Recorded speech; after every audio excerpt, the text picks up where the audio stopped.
Barchaga assalomu alaykum. Ontech YouTube kanali VN darslarimiz.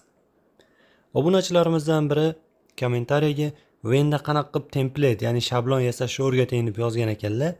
Ana shu shablon yasash uchun menga birinchi tayyor video proyekt, ya'ni o'sha tayyor montaj kerak bo'ladi. Men o'sha video proyekt yasash jarayonini hozir mana shu videoda sizlar bilan ko'rib chiqmoqchiman. Buning uchun menga 10 ta rasm kerak bo'ldi va rasmlarimni VN dasturiga o'sha import qilib oldim. Va har biri e'tibor bersanglar mana 3 sekunddan turibdi. Va musiqa kerak bo'ldi. O'zimga kerak bo'lgan musiqani yuklab oldim bu yerga va unga demak beatslar qo'shib chiqdim. Beats qo'shish uchun musiqani tanlab, ikkinchida turgan tugmachani bosib, musiqa chiziqlari har o'zgargan, ko'tarilgan yoki tushgan joylarga mana bu qizil tochkachani bosdim. Qizil tochkacha demak menda bu beats bo'ladi. Musiqa o'zgargan joylariga, ya'ni musiqa ko'tarilgan yoki tushgan joylariga ana shu beats tugmachasi bosilib, beatslar qo'shiladi. Agarda siz beatsni noto'g'ri qo'shib qo'ysangiz, masalan, mana bu yerga bitta noto'g'ri qo'shib qo'ysam, xo'p, o'sha noto'g'ri qo'shilgan qizilchani ustiga bosib, uni demak chapga yoki o'ngga surib, to'g'ri joyga olib kelishim yoki delete ni bosib o'chirib tashlashim mumkin. Men hozir bunga hammasiga beatslar qo'shib chiqdim. Ya'ni musiqa chiziqlari ko'tarilgan, ya'ni musiqani toni, ohangi o'zgargan joylarga mana shunaqa beatslar qo'shib chiqdim. Bu beatslar menga nimaga yordam beradi? Bular montaj jarayonida magnetik, ya'ni ushlagich vazifasini bajaradi. Beatslarni hozir qo'shib oldim. Bu yerdan ptichkani bosdim. Va endi rasmlarni o'sha beatslarga moslashtirishim kerak. Birinchi rasmning ustiga bosaman, sariq surgichlar paydo bo'ladi va chapga suraman. Mana bu beatsni to'g'risiga kelganda magnetik ishlaydi va telefonimga vibratsiya berib, mana shu tochkaga kelganini bildiradi. Xo'p, ikkinchisini ustiga bosaman, chapga suraman. Demak, tochkaga kelganida magnetik ushladi va o'sha telefonimda vibratsiya berdi. Keyingisini ham xuddi shunday va hammasini xuddi shunday musiqaga moslashtirib chiqaman rasmlarimni. Hammasini to'g'rilab oldim. Kelinglar endi bitta videoni ko'rib olamiz.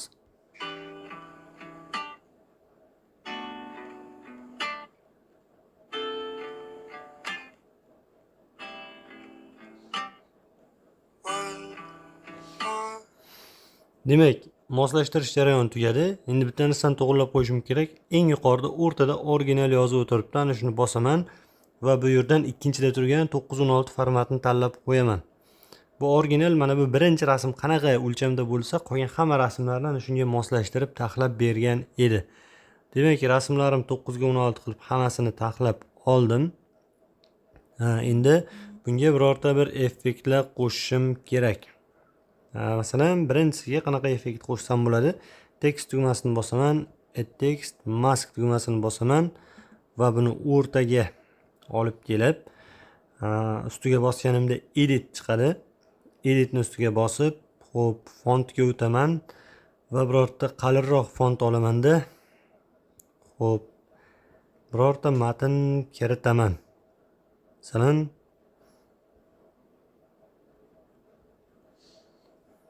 mana shunday. Va matnni ham birinchi rasmga moslashtirib qo'yaman.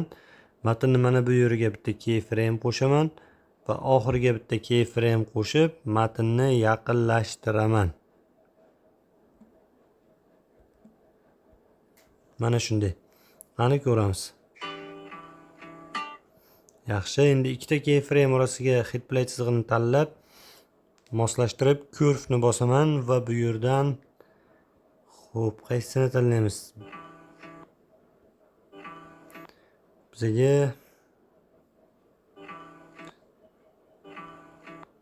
mana shuni tanlab qo'yamiz, kvartinni.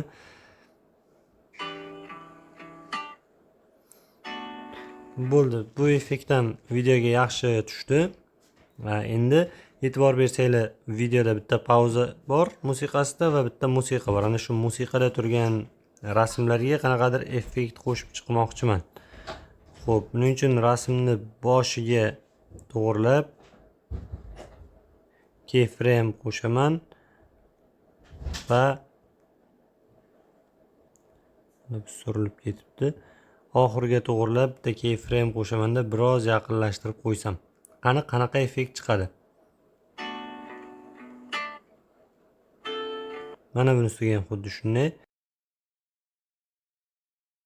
Mana shunday. Kelinglar rasmlar orasiga transition qo'shib ko'ramiz.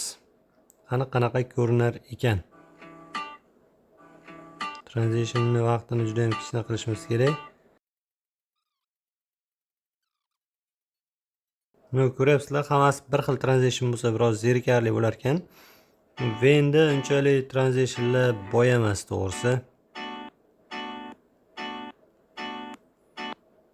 Xo'p, kelinglar shundan keyin hammasini har xilcha qilib chiqishga, ya'ni hech bo'lmaganda o'sha harakat qimirlashini boshqacha qilib chiqishga harakat qilaman.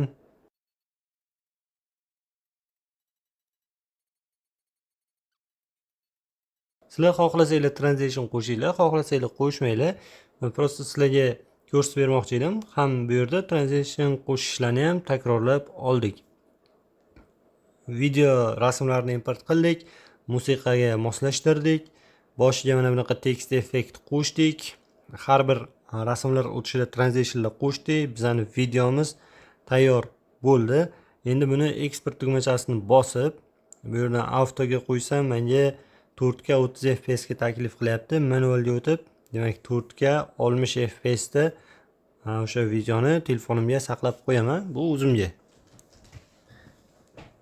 Venda bilasizlar, saqlaganda hech qanaqa suv belgisi boshqa bo'lmaydi. Mana shunaqa sodda videolar tayyorlash uchun Ven ham juda ham qulay dastur. Videoni saqlab olamiz va albatta keyingi darsimizni o'tkazib yubormanglar. Keyingi darsimizda xuddi mana shu videoni template qilamiz. Ya'ni u template'da siz rasmlar joyini o'zgartirganingizda xuddi shu musiqa, xuddi shu animatsiya effektlar bilan demak boshqacha video hosil bo'ladi. Barchaga omad, bizning kanalimizni kuzatishda davom etinglar.